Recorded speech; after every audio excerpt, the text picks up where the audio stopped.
There's a chance Farm Bill discussions will happen earlier in 2018 than many have predicted. Good afternoon. I'm Susan Littlefield on the Rural Radio Network. Work does continue a lot behind the scenes to get the framework in place for the next Farm Bill. And you don't have to be a part of the Senate or the House Ag Committee to work on it.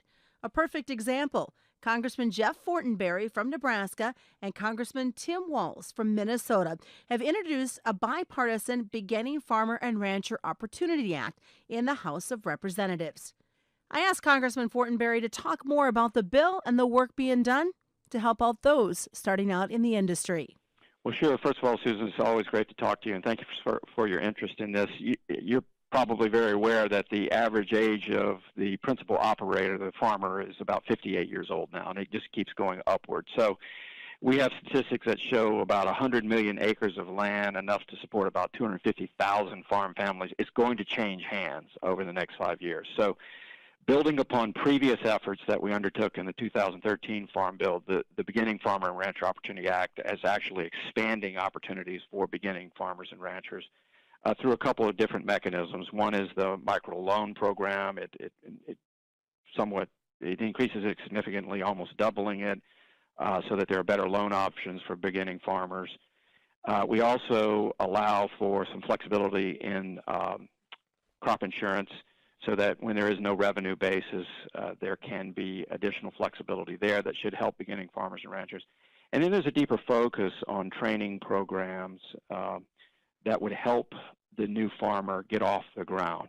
In addition to that, there's a decided emphasis on conservation programs as well that are becoming a more integrated part of agriculture in general. So again, building upon previous efforts that we were involved with, we think that this is the right response at the right time to what is going to be an intergenerational shift very shortly. Well, and then the work that's been done, what type of reaction since you guys have introduced this have you received from young producers? Well, again, we're just starting the Farm Bill process, so we wanted to get in front of this. In fact, I received a letter from the chairman of the Ag Committee recently saying, give us your input. And so this was one of our first attempts to create a marker so that the Ag Committee, once it begins its work next year, sees this as an integral component of policy considerations. So we're just starting out. Congressman Walz is, of course, as you're aware, from Minnesota, but he's originally from Nebraska, so he has a very decided understanding of our circumstances in Nebraska, as well as his own district, which is heavily ag as well.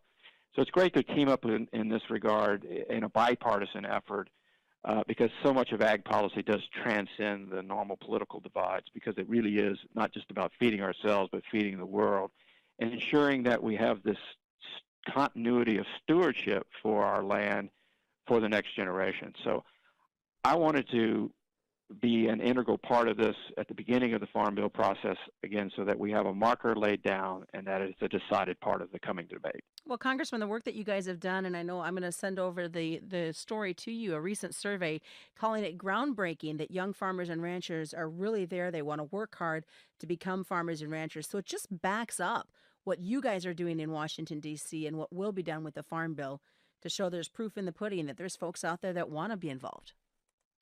No, it's a great point. I look forward to reading that because I wasn't familiar with it, but it's what I already intuit. And we do have some statistics to show that more and more young people are actually going into agriculture. And, of course, agriculture is being defined in very important ways, differently than the past. Of course, production ag is still the backbone of America's production system, if you will, but there are all kinds of new opportunities in ag, particularly in international development, but also with artisanal agriculture, urban agriculture, local foods from local farms to local families, connecting the urban to the rural and creating the dynamics of local economies with traditional methods of harvesting on small-scale production, small-scale plots, which are actually augmenting the ag family and creating the dynamics in which more and more young people are being attracted to the larger agricultural family. So it's all a very exciting set of trends that production ag continues to be strong and creates the opportunity for the expansion of the agricultural family, particularly for those who don't come from traditional farm backgrounds. And I think this is all very exciting. Will you be looking for comments from constituents about how beginning farming and ranching is affecting them to be able to assist in this process? No, absolutely. I'm glad you raised the issue. We're always open to comments. People who are doing this on the ground, who are already being entrepreneurial or who are encountering barriers, if they can let us know directly, it will help us shape our perspective and potentially the policy. My conversation with Nebraska Congressman Jeff Fortenberry.